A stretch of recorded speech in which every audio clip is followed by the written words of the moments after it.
Hello and welcome back to the channel. Today I want to show you finally what I've done to this yellow box Athearn Genesis SD75M lettered for BNSF. My goal with this project was to turn this into a lease unit for Progress Rail, and I'm comfortable to say it's more or less finished at this point.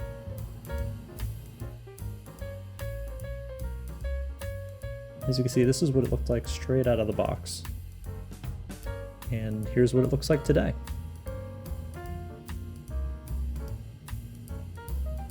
We've got rust spots on the cab, we've got soot on the roof, faded paint here and there. The side frames were all covered in rail grime and rust, and I'm actually really pleased with how this turned out. I do think the camera oversaturates a little bit when it comes to the weathering. It's a little more subtle in real life, but looking at the camera footage, it definitely looks a little blown out. But ultimately, I'm very pleased with how it looks. In this video, I'll talk a little bit about the process and the steps I've took to get to this point.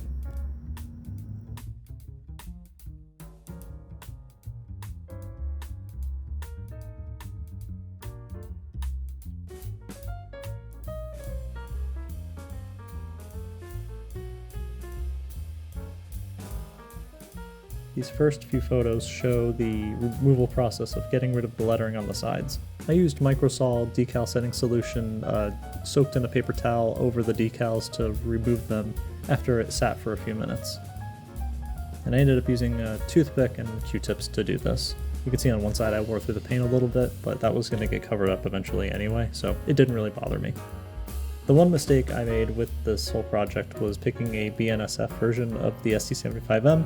Should have gone with the Santa Fe version, which has the headlight in the correct position above the cab. Being a BNSF version, it has the headlight on the nose, which means I had to plate over the nose with some styrene sheet and paint over it. But I think it turned out okay. With a little bit of red paint and some weathering, you don't really notice it. Decals are from PDC, or Precision Design Co. in Canada, and the gentleman I spoke with over email, Bill, actually provided me a couple of different examples, and I asked him to go ahead and do lettering for 221, 220, and 203, as I wasn't sure exactly which one I was going to do just yet. He gave me enough to do some options and enough in case I screw up, I'm able to fix any mistakes. To fit the headlight, I had to carve out the space carefully between the number boards, and it was a little touch and go there for a minute, but I think the Details Associates piece up there, I'm pretty sure that's what it is, looks great, I think. I mounted up some surface mount LEDs, I think they're 0603s is the size, in a warm white, and I was getting a lot of light bleed through the top of the cab. And to combat that, I used some aluminum foil glued just underneath where the LEDs sit, and then I used some black tack to cover up the LEDs, and it's a nice tacky, sort of really blocks out all the light from the back. So no light bleed, at least none that I could tell. The rear headlight is a 3mm LED, also in warm white, glued into a styrene tube of about the same diameter, and then black tacked around that to prevent light bleed as well. Not that you can see from this photo, unfortunately, it's just not a good photo. The big patches on the side, they're different on both sides of this particular locomotive for 221.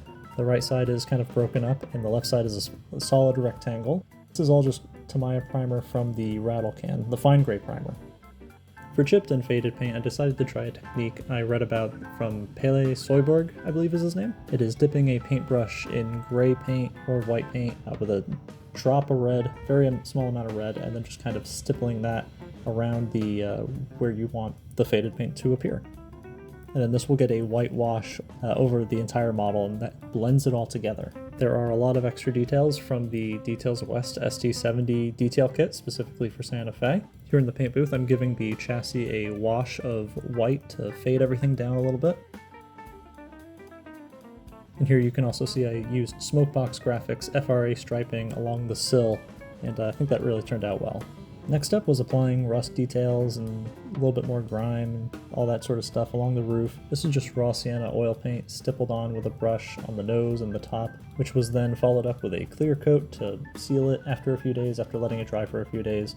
The fuel tank got a similar treatment with oil paint just being dragged along the sides there.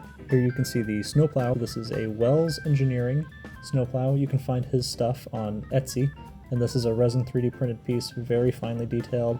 Very well priced for a nice detail part. He's got a lot of different prototypes. I recommend checking him out. I buy a lot of plows from him for a lot of different projects. I'm a big fan. So overall, it was just adding detail pieces and the grab irons and everything, and more or less I'm really happy with how it turned out. One piece that went missing at some point was this piece behind the cab, and I ended up having to buy a Canon & Company detail sub-base kit, I guess is what they call it, to replace that particular part and the steps that lead up to that doorway behind the cab. This was painted with a Tamiya silver and then black and yellow just to make it look similar to the rest of the model, and then faded a little bit. And you can't really tell it's anything different unless you're really up close like this. I'll also mention the side trucks were drilled out and EMD roller bearing caps were installed. These don't rotate though, they just kind of sit there within the space that was drilled out. Internally there's really nothing different. I did rip out the old lighting board because it didn't have any provisions for DCC or anything, and I was never planning on using it anyway. I did replace that board with a Lokesound 5 direct decoder, which is a motherboard and decoder combo that just drops right in. And I ended up fitting only one scale sound system speaker in this. It's a 50mm long, 12mm tall, and 15mm wide. Let's take a listen.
I'll also mention that the crew in the cab are figures from Model U, just kind of wedged in there, painted up a little bit.